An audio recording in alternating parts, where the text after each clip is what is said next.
Crime બ્રાન્ચે બનાવટી company, bogus દસ્તાવેજ અને ભાજપના ધારાસભ્ય ભગવાન બારડના પુત્ર અને ભત્રીજા સામે ફરિયાદ નોંધાવી હોવાની વિગતો મળી રહી છે। આપણે જણાવીએ કે કરોડોની જીએસટી ચોરી કેસમાં અમદાવાદ ક્રાઇમ બ્રાન્ચમાં ફરિયાદ દાખલ કરવામાં આવી છે।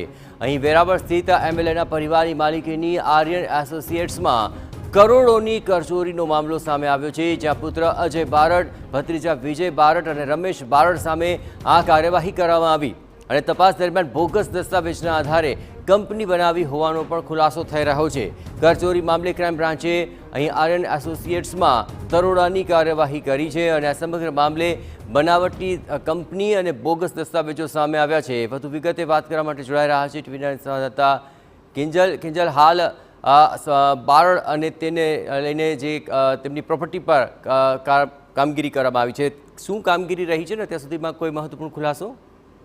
देखो छेल्ला 2 દિવસથી જે બોગસ બિલિંગ એટલે સીજીએસટી ના કેસ છે તેમાં ક્રાઇમ બ્રાન્ચ છે તેના દ્વારા સતત એક બાદ એક જે કહી શકાય કે ધરપકડ છે તે કરવામાં આવી રહી છે, પ્રોપેશન કરવામાં આવી રહ્યા છે।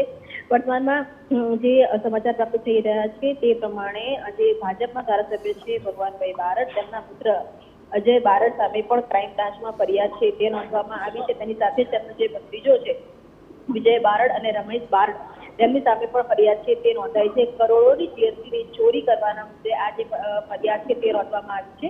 બારડ પરિવારની જો વાત કરવામાં આવે તો તેમની જે માલિકીની આર્યન એસોસિએટ્સ છે તેમાં કરોડોની ચોરી થઈ હોવાની ક્રાઇમ બ્રાન્ચને જાણકારી મળી હતી। વેરાવળમાં દરોડા પાડવામાં આવ્યા હતા અને ત્યારબાદ ફરિયાદ છે તે દાખલ કરવામાં આવી છે। ક્રાઇમ બ્રાન્ચે અત્યારે શરૂઆતમાં પણ અનેક જગ્યા પર દરોડા પાડ્યા છે, ખાસ કરીને જે બોગસ દસ્તાવેજોના આધારે કંપનીઓ બનાવીને કરોડોની જીએસટીની ઉચાપત કર્યા હોવાની અનેક ફરિયાદો છે।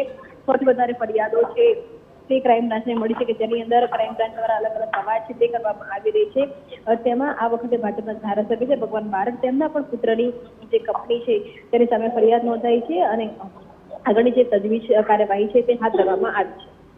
આભાર કેન્દ્ર, તમામ ગતિવિધિઓ પર આપ નજર રાખતા રહેજો। તો આ સમગ્ર કાર્યવાહી બાદ જીએસટી ચોરી કેસમાં અમદાવાદ ક્રાઇમ બ્રાન્ચની અંદર ફરિયાદ દાખલ થઈ। કરોડોની જીએસટી ચોરીનો સમગ્ર મામલો છે, જ્યાં વેરાવળ સ્થિત એમએલએના પરિવારની માલિકીની આર્યન એસોસિએટ્સમાં કરોડોની કરચોરી પકડાય છે અને આપણે જણાવ્યું કે પુત્ર અજય બારડ, ભત્રીજા વિજય બારડ અને રમેશ બારડ સામે આ કાર્યવાહી થઈ। તપાસ દરમિયાન બોગસ દસ્તાવેજ મળી આવ્યા છે અને તેના આધારે જ આ બોગસ કંપની બની હોવાનો પણ મોટો ખુલાસો થઈ રહ્યો છે।